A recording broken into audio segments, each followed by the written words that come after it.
I wasn't thinking. I'm sorry. Pull over. I'm sorry. I'm sorry. That was really bad. That was really bad. I'm sorry. That was really bad. I'm sorry. Let's slow this down, because this right here is where the mask slips. Before we dive in, drop a comment. Are modern men more delusional, or is it the ladies? Hit like and subscribe so you don't miss what we expose next. Now, here's the part people need to hear clearly. This situation isn't rare. It's not some one-off, extreme case. This exact pattern shows up over and over again. Different people, different relationships, same behavior. The shock isn't what she did. The shock is how predictable it's become. Notice what actually triggered the apology. It wasn't guilt. It wasn't empathy. It wasn't a sudden moral awakening. The apology only showed up once she realized the escape route was gone. Once the lies stopped working. Once the receipts were out. Once accountability was unavoidable.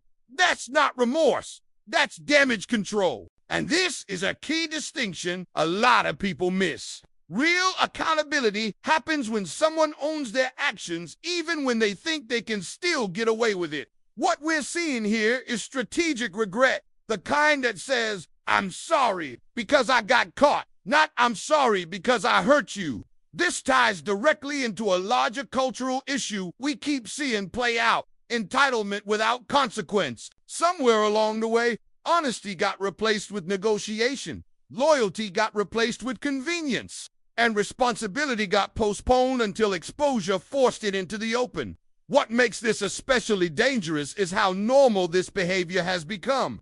There's an unspoken belief that if you apologize convincingly enough, cry a little, shift the blame, minimize the damage, you should be able to reset the board and keep all the benefits without paying the cost. But here's the hard truth. An apology that only arrives after leverage is lost isn't growth. It's fear. Fear of losing comfort, fear of losing status, fear of losing control of the narrative. And once you see that pattern, you can't unsee it. He says texting you, not me.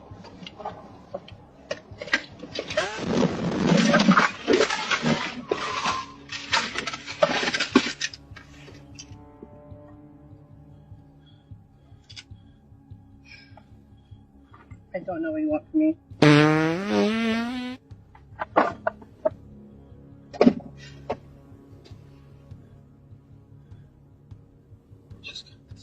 I know.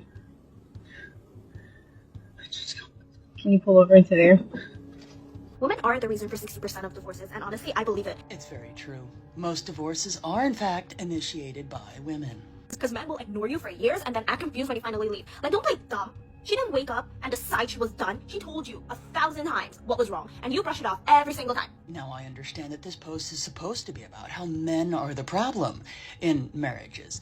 But a lot of individuals like to conveniently leave out the fact, and yes, it is a fact, that women married to women actually have the highest divorce rates of all.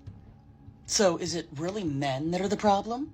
One thing about women, we'll stay until the very last straw. We'll explain it, we'll cry about it, we'll try to fix it, and you still sit there acting clueless. Well, if that was actually true, then women married to women would actually have the longest lasting relationships, wouldn't they? And when she finally fast, suddenly, it's, where did it come from? It came from you not listening. That's why most women file for divorces. Okay, sure. But in my opinion, a lot of women, not all, file for divorce because they simply aren't happy. And there's a lot of women that would rather just get divorced than work on the problem. Guys, hey, you guys keep looking over at us, and it's like, if you guys want us, it's like, just say something. But it's like, you guys just keep looking over at us. You guys are like afraid to say something. And I get it, because I would be intimidated too. Yeah, you guys. And I don't know why they're following us with cameras, but like, I'm just letting you know, like, we are single, but it is weird. Because I know you guys keep like trying to say something. You could raise. No, you guys are. Do they speak English?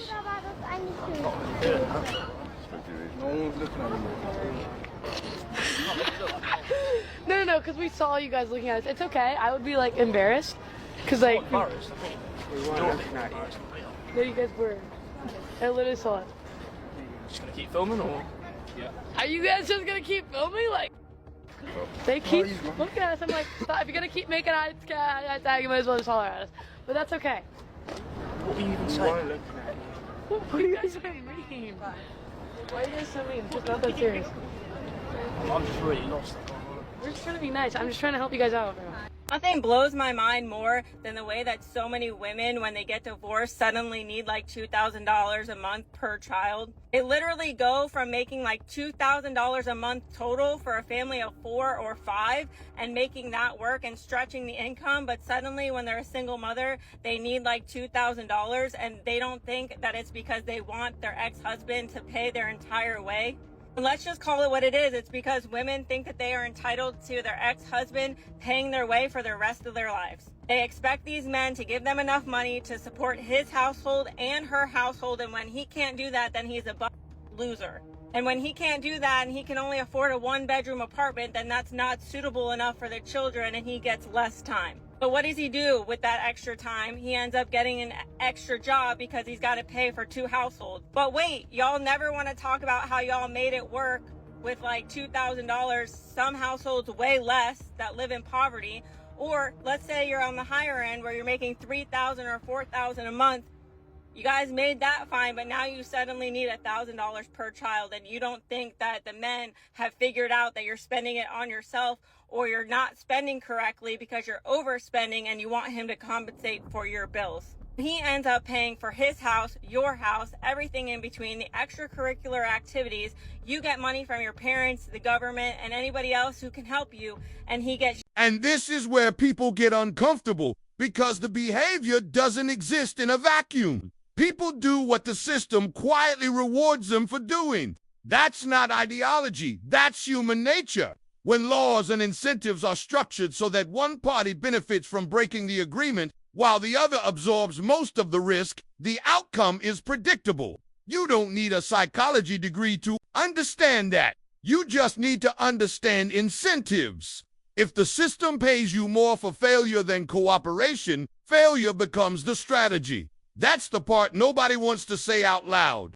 This isn't about emotions, it's about leverage. When family law effectively treats one side as disposable and the other as untouchable, it creates an environment where accountability disappears. There's no real oversight, no transparency, no requirement to justify outcomes, just entitlement backed by enforcement. And notice how casually it's said. No accountability for how the money is spent. Think about that.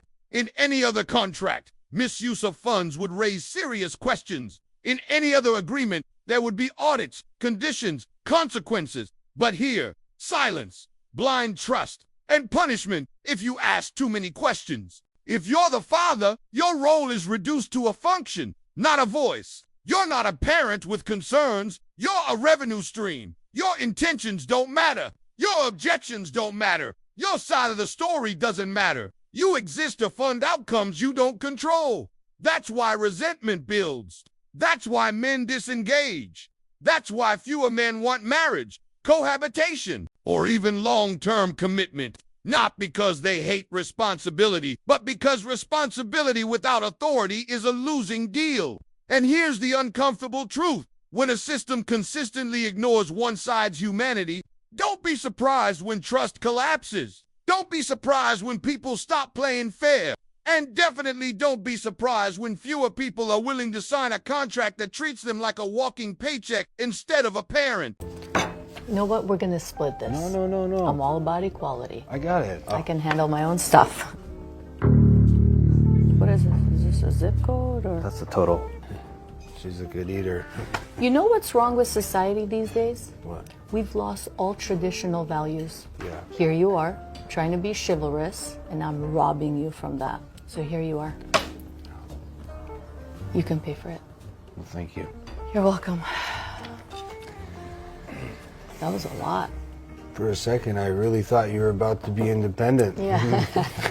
Can you imagine? No. Yeah. No. Stuff. Why do you wear suits everywhere? Every place you wear a suit. Okay. Why do you wear that hair everywhere?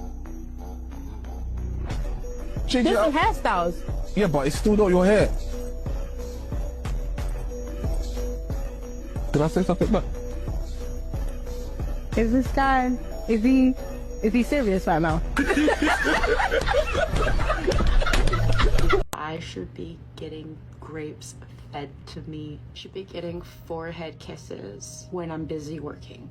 I should be told to not worry about a thing. I don't know if it's just because I'm a man, but I find this so difficult to relate to. If a woman has spent her entire dating life dismissing regular guys, the middle income dudes, because she mistakenly thought that she was worthy of that top tier of men, then you might think in her later years, when reality has corrected her misconceptions, and when she's trying to convince one of these guys that she formerly ignored to marry her, to save her from childlessness and loneliness, then she might approach dating with some humility, some regret, an overall attitude of, I was so stupid to ignore men like you in the past. I appreciate that you're kind and you're solid and you treat me well. I'm embarrassed by how much debt I'm bringing to this relationship, but I promise you, I'm going to make up for lost time. My debt is not your problem to take care of. I've learned my lesson, and I'm going to be such a good wife for you. But instead of that, you see this. Instead of humility, she's angry because, believe it or not,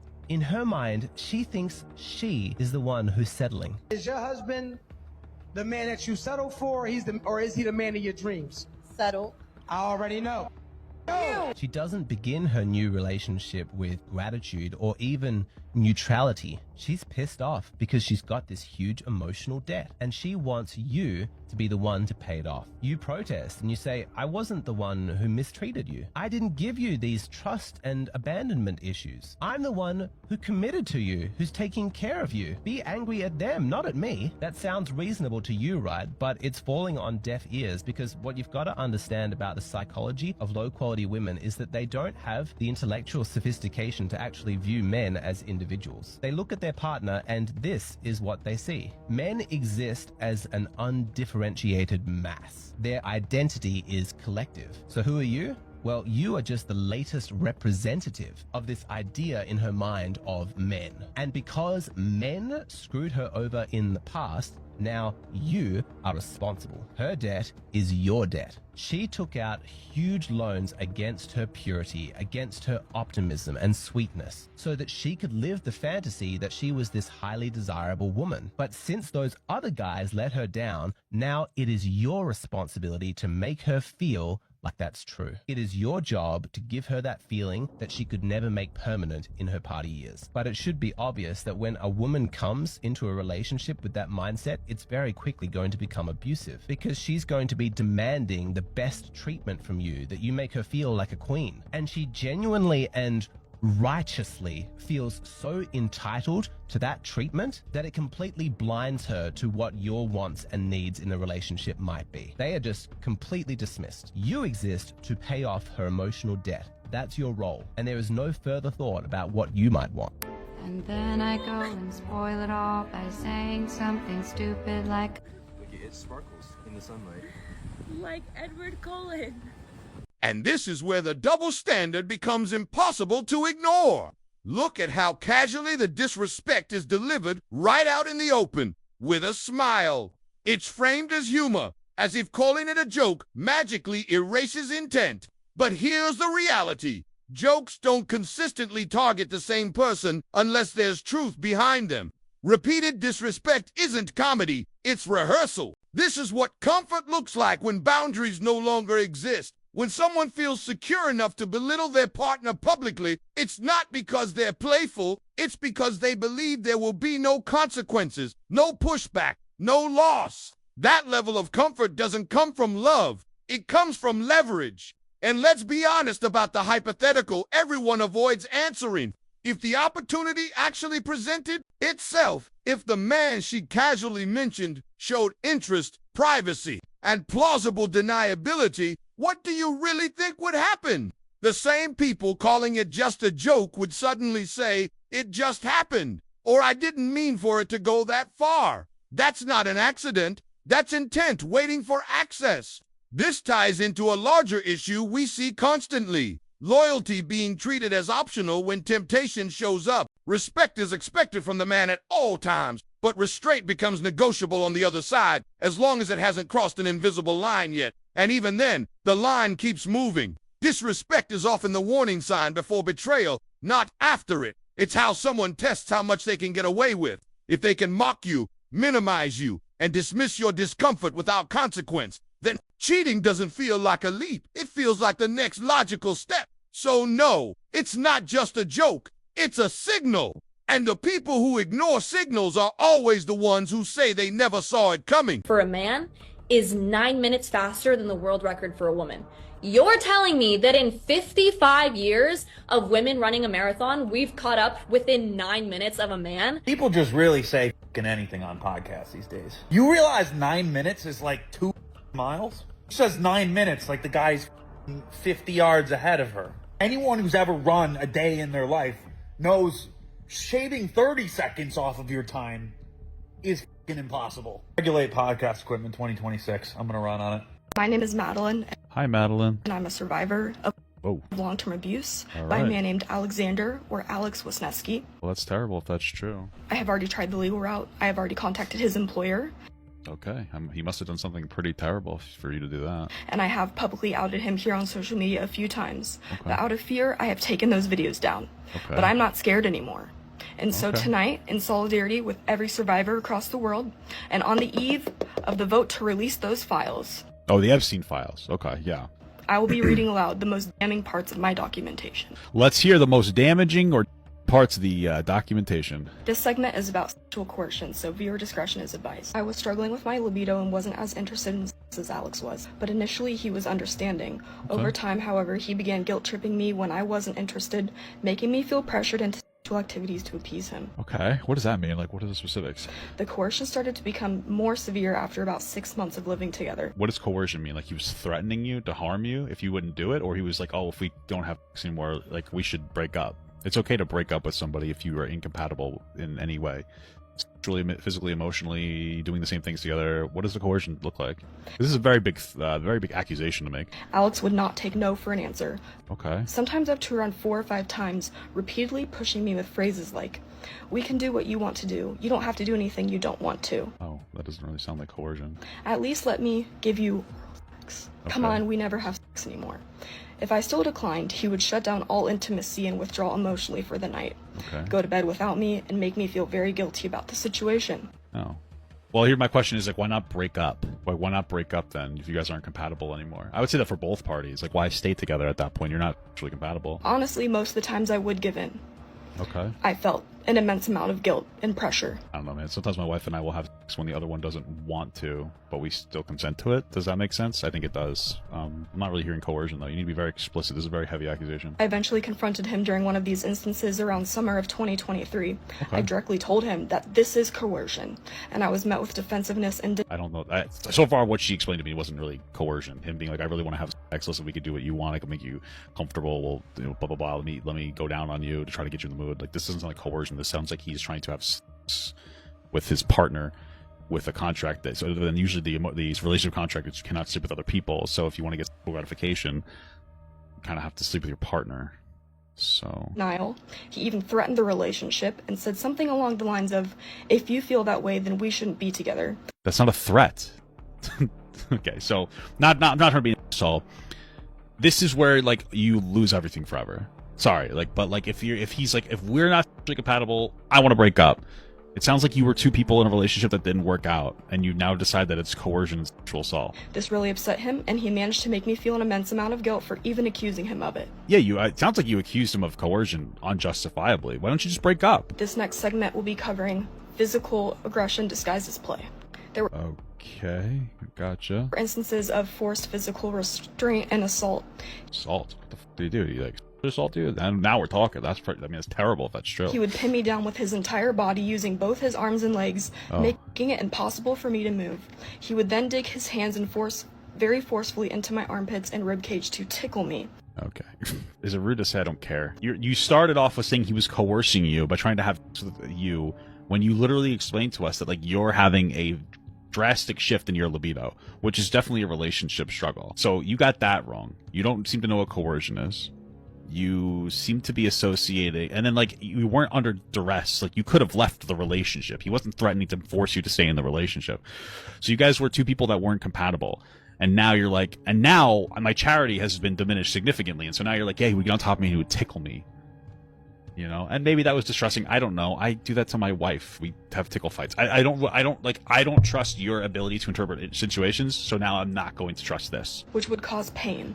I would repeatedly yell at him to stop and let him know that he was hurting me, yet he would continue. Sometimes this would last for up to 5 minutes. It would reach a point that I would be in such a state of panic that I would have to use an immense amount of force to either kick him off or roll out of his grip.